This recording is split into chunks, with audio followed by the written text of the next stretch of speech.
네, 안녕하세요. 네, 저는 오늘 한국 사회가 별로 좋아하지 않는 주제인데요. 탈성장이라고 하는 굉장히 비인기의 주제에 대해서 이야기를 하려고 나온 이유연구소에 있는 하승우라고 합니다. 앞서의 강은민 선생님이 두산 얘기하셨는데요. 제가 태어날 때부터 이렇게 인기 없는 얘기를 하는 사람은 아니었고 저한테도 인식을 일깨워준 사건은 두산이었습니다. 1991년도 3월 달에 두산전자가 1,000만 식수죠. 1,000만인이 쓰는 식수인 낙동강에 페놀이라고 하는 발암물질을 300리터도 아니고 300톤이 넘는 발암물질을 배출했습니다. 흥미롭게도 배출됐지만 기업은 우리는 몰랐다라고 발뺌하고 정부는 괜찮다라고 하면서 설득에 나섰습니다. 근데 정말 이때 저는 뭔가 문제가 진행되고 있는 것 같은데 이걸 어떻게 설명해야 되지? 라고 할 때 마침 그해 10월 달에 녹색평론이라고 하는 잡지가 만들어졌고 그때 저기는 거기서 탈성장이라고 하는 이야기를 이제 접하기 시작했습니다. 그러다가 작년이었죠. 삼진그룹 토익반이라고 하는 영화를 보면서 다시 페놀 사건을 떠올렸습니다.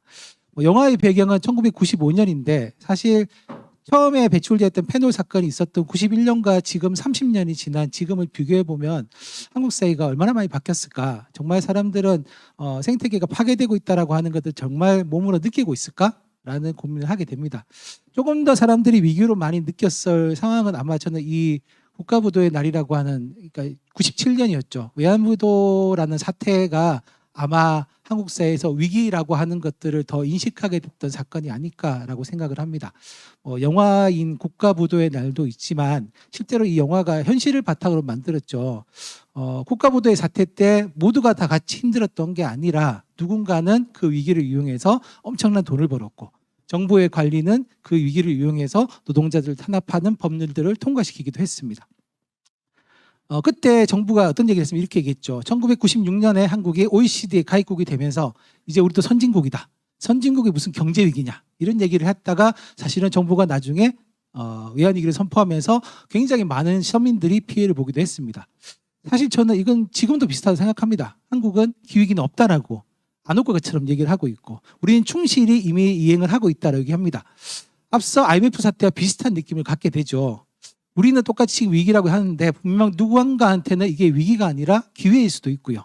누군가한테는 이게 엄청난 부를 축적할 수 있는 방법이 되기도 할 겁니다.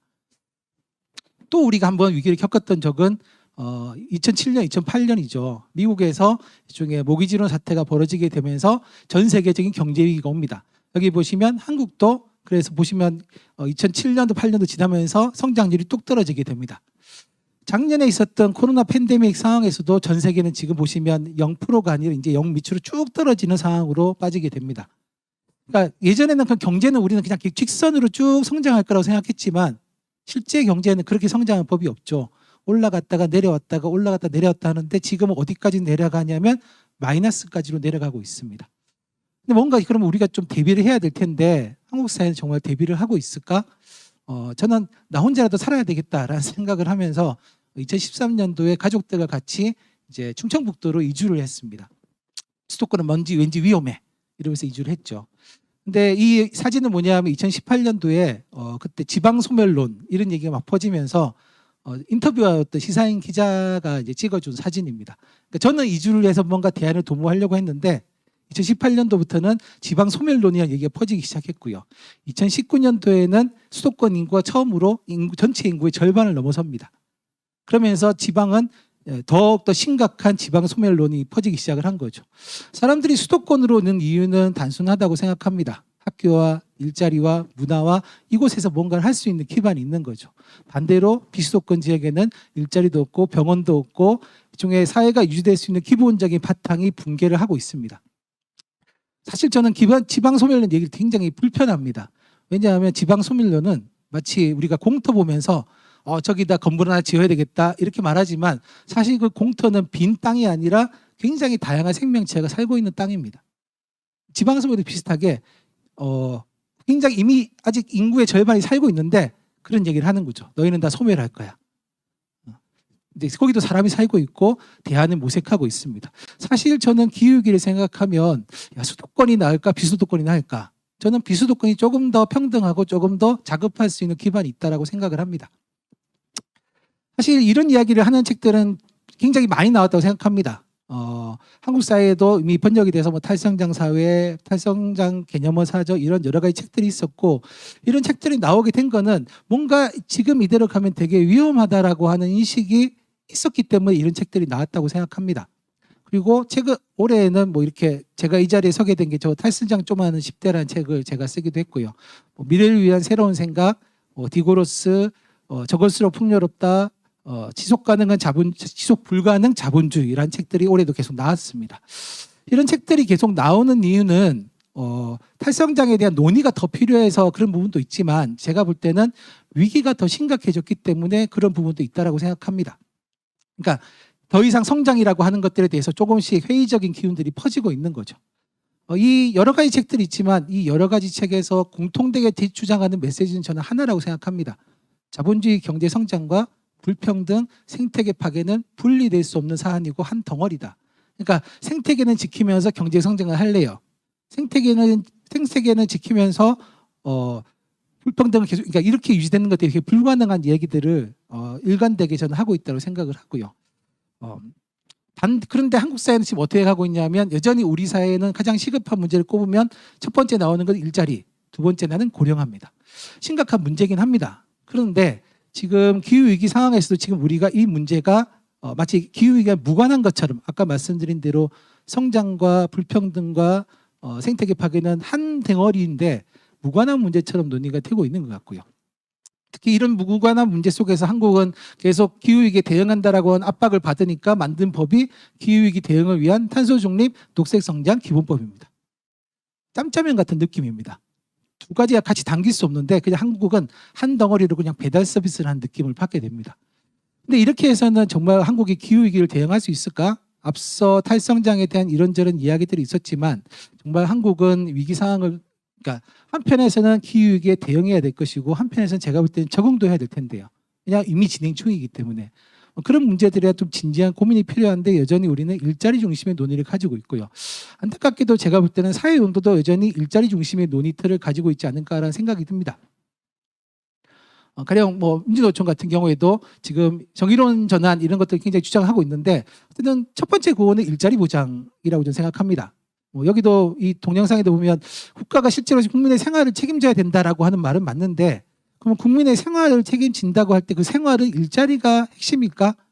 아까 앞서 보건의 노조에서도 어쨌든 전염병 상황과 앞서 또 홈리스와 이렇게 했을 때 지금은 굉장히 다양한 어떤 대응책들이 필요한데 너무 한 가지 원칙으로만 논의가 되고 있지 않은가라는 고민을 하게 됩니다. 그러면 탈성장은 어떤 고민을 하고 있을까? 흔히 보통 탈성장을 얘기하면 야, 저기는 되게 반산업적이야, 쟤들이 말하는 건 다 문 닫자는 얘기야 라고 하는데, 그렇지는 않습니다. 이 저것으로 풍요롭다라고 하는 책을 쓴 히켈은 탈성장이라고 하는 것은 일자리를 없애자는 게 아니라 모든 성장을 거부한다라기보다는 성장시키고 싶은 산업과 급격하게 탈성장해야 되는 산업을 결정하는 게 굉장히 중요하다라고 얘기합니다. 가령 한국 같은 경우에도 지금 온실가스 배출량을 보면 어쨌든 한국전력사내 발전소들, 포스코, 현대제철, 삼성전자, LG화학, 그러니까 이런 곳들이 굉장히 많은 온실가스를 배출을 하고 있죠. 그러면 지금 필요한 것들은 그 기업들을 다 동시에 문을 닫는 게 아니라 그런 곳들이 산업전환을 할 수 있도록 필요한 재생에너지 설비와 온실가스 배출 저감과 관련된 산업과 일자리가 필요할 거라고 생각을 합니다. 마찬가지로 앞서 말씀하셨지만 전염병과 관련된 보건의료 인력이 반드시 늘어나야 될 거고요. 사실은 식량과 관련된 농업도 지금 지방 소멸의 상당수가 농촌들인데요. 사실은 저희가 앞서 기후위기가 굉장히 식량 위기를 초래할 것이라고 생각하면 농업은 굉장히 많은 투자가 필요한 부분이기도 합니다. 그러니까 탈성장이라고 하는 것들은 일자리를 뺏는 게 아니라 사실은 좀 사회적으로 해롭고 의미 없는 일자리들을 사회적으로 이롭고 의미 있는 일자리로 전환시키자라고 하는 전략이 저는 탈성장이라고 생각을 합니다. 이 디그로스라고 하는 책에서도 마찬가지로 얘기하는 것들은 그런 겁니다. 그럼 어떻게 그렇게 가자는 건데, 우리가 개인적으로 실천하면 바뀔 수 있는 거야?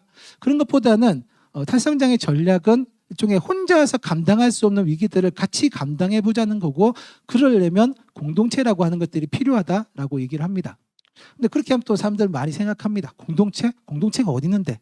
요즘 얘기하는 마을 공동체? 근데 사실 공동체는 제가 볼 때는 특정하게 규정될 수 있는 것이라기보다는 사실 인간은 예전부터 소통하고 협력하면서 사회를 발전시켜 왔습니다.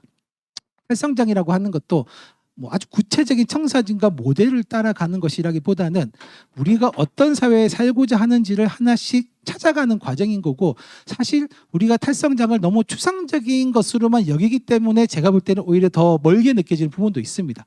이미 우리 일상 속에 들어와 있는 부분도 있는데, 우리는 탈성장 이렇게 얘기하면 지금 우리가 살고 있는 상과는 완전히 다른 삶을 계속 생각하게 되는 거죠.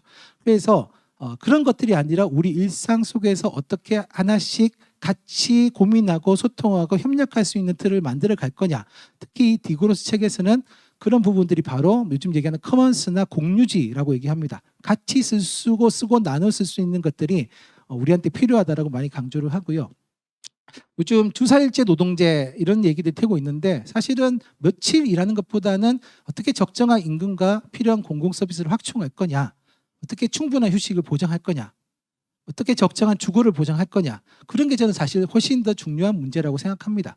앞서 말씀드린 대로 경제성장과 불평등은 묶여 있는 거죠. 그럼 사실 탈성장은 뭐냐면 조금 더 평등한 세계로 가자라고 하는 경로를 만들어가는 거라고 생각합니다.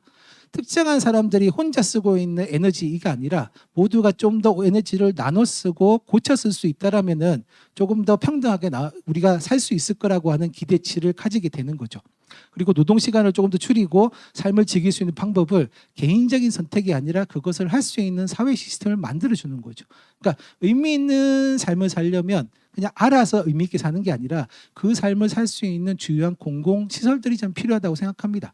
그런 것들이 확충되어 가면서 우리가 탈성장으로 가는 거지, 그냥 나는 소박한 삶을 살겠어, 중요하죠. 하지만 그것만이 아니라 사회 자체가 그런 삶을 지지할 수 있는 구조를 만들어주는 게 저는 굉장히 중요하다고 생각을 합니다. 그렇게 하면 보통 이런 얘기하시는 분이 있습니다. 이야기는 되게 좋은데 그게 되겠어? 라고 많이 얘기를 합니다. 그런 분들에게 제가 추천하는 책이 이제 제가 책을 팔기 위해서 나온 건 아닌데요. 제 얘기가 아니라 이런 책들에서 얘기를 하더라, 이런 이제 인용의 의미로. 이 책에서 깁슨 그레엄이라는 사람은 어떤 얘기를 하지, 그런 겁니다. 야, 세상은 남자들이 지배해. 야, 세상은 자본주의 거야. 라고 하는 게 틀린 얘기는 아닌데, 그렇게 보면 역시 우리는 너무나 큰 이야기에만 집중하게 되고 세상을 굉장히 이분법적으로 생각하게 된다는 거죠. 지금 우리가 사는 사회는 그렇게 보이지만 실질적으로는 굉장히 다양한 형태의 생산 양식과 거래 행위와 노동들이 이루어지고 있는데 우리는 자꾸 그거를 없는 것처럼 얘기한다는 거죠. 가령 한국에도 협동조합들이 있고 뭐 요즘은 사회적 기업도 있고 일종의 이윤만을 추구하지 않고 다른 식의 인간적인 가치들을 만들어 가려고 하는 일종의 기업 형태들이 등장을 하고 있고 옛날부터 이미 있었습니다. 협동조합의 역사를 따지면 200명이 넘겠죠. 그럼 사실 이런 것들이 존재했고, 사실 이 깁슨 그레엄 저자들은 정말 우리가 생각하는 대로 철저하게 신자유주의적이고 자본주의적인 삶의 방식만 있었다면 이 가난하고 약한 사람들은 살아남을 수 있었을까? 그냥 다 배제돼서 이미 다 위기 상황에 노출될 수밖에 없었을 거라는 거죠. 그런 사람들을 유지시켜 왔던 것들은 어찌 보면 이런 것들이 존재했기 때문에 사실 우리가 삶을 유지해 갈 수 있었다. 그래서 우리가 상대를 너무 강하게 생각할수록 사실은 우리가 할 수 있는 방법들을 계속 우리 스스로 갉아먹는 것이라고 얘기를 합니다. 사실 저는 탈성장도 비슷하다라고 생각을 합니다. 그런 과정들을, 그러니까 한편에서는 그러니까 큰 투쟁도 필요하죠. 하지만 한편에서는 우리가 스스로 통제할 수 있는 삶의 규모들을 만들어 나가는 데 굉장히 중요하다라고 생각을 합니다. 또 한편에 어떤 이런 얘기, 탈성장을 얘기하면 어떤 분들이 이런 얘기도 합니다. 야, 탈성장은 무슨 탈성장, 그냥 화석 에너지를 다른 에너지로 바꾸고 그다음에 내연기관 자동차를 수소 자동차나 전기자동차 바꾸면 되지. 뭐 이렇게 복잡하게 이야기를 해? 라고 얘기를 하는데요. 뭐 이 기욤 피트론 같은 경우도 그런 얘기합니다.